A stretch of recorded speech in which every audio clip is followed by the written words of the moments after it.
Yohanes pasal 4 ayat 19. Kata perempuan itu kepadanya, Tuhan, nyata sekarang padaku bahwa engkau seorang nabi. Dia Tuhan atau nabi? Ya, Tapi logik sih. yang awalnya menyebut Yesus itu Tuhan, Lalu diturunkan pangkatnya. Itu dia.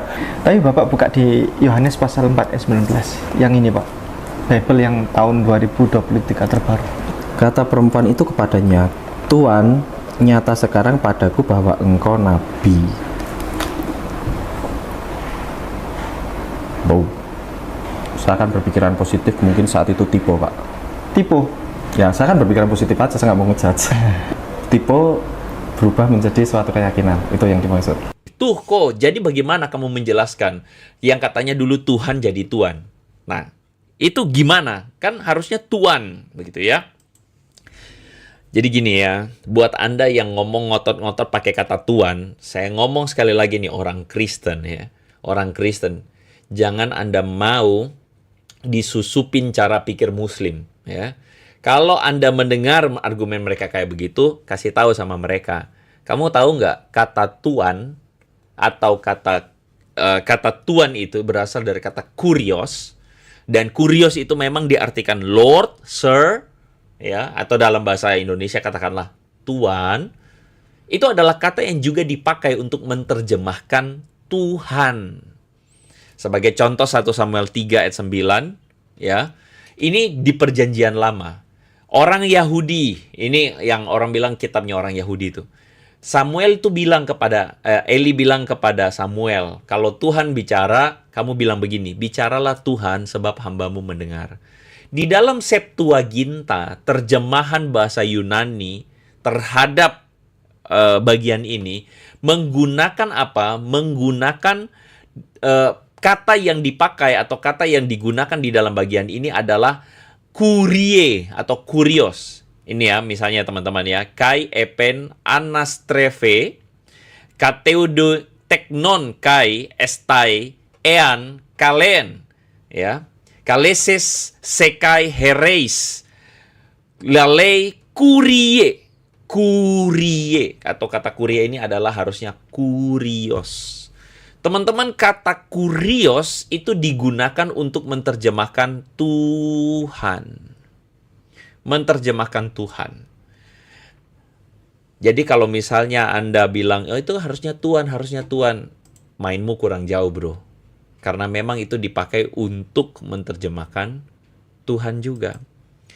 Jadi memahami Alkitab itu tidak boleh didasarkan pada satu ayat, lalu kemudian kamu comot-comot, kamu artikan sesuka hati.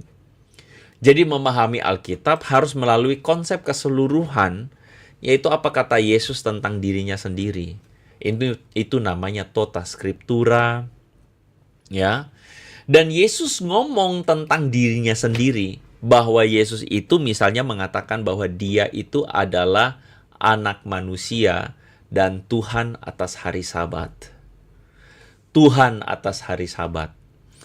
Kata Tuhan, Anda bisa pakai kata kurie, kurios, Tuan atas hari Sabat. Oke, apa artinya anak manusia dan Tuan atas hari Sabat? Istilah anak manusia ini diambil dari Daniel pasal 7 ayat 13 dan 14. Di mana di sini adalah penglihatan Daniel tentang sesosok anak manusia yang menerima kemuliaan dan kuasa sebagai raja, dan orang segala bangsa mengabdi kepada manusia ini. Sekarang begini ya, kalau Yesus itu cuma nabi biasa, kalau Yesus itu cuma manusia biasa, bagaimana ceritanya dia dikasih kemuliaan sebagai raja? Bagaimana ceritanya dia kemudian semua bangsa mengabdi kepadanya? Dan bagaimana ceritanya kekuasaannya adalah kekuasaan yang kekal? Kerajaannya adalah kerajaan yang tidak akan musnah. Ini adalah perkataan Daniel merujuk kepada apa? Anak manusia. Jadi Tuhan Yesus menggunakan istilah anak manusia untuk dirinya sendiri. Karena Tuhan Yesus mau memperkenalkan dirinya bahwa akulah penggenapan atas kitab Daniel itu.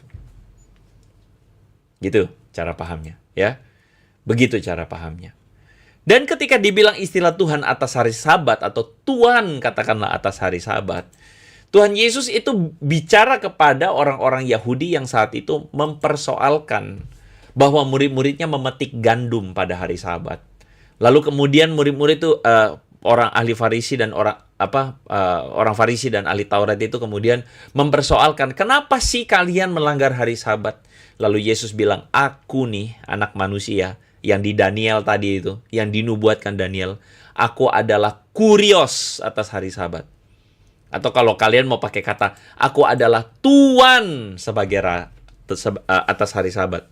Kata Tuan itu adalah, aku itu berkuasa melebihi hukum Sabat.